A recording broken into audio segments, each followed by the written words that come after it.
Okay, here's the best I can get the Cadillac door chime. So we've got key in the ignition, chiming. Turn it to the second position. You've got your seatbelt light, door ajar light.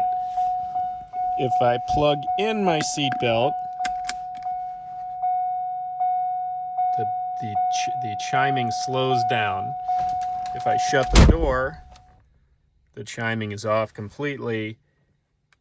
If I unplug the seatbelt, the light comes on, but the chime doesn't start again, which I believe it's supposed to. So at least the light is working with the current wiring setup.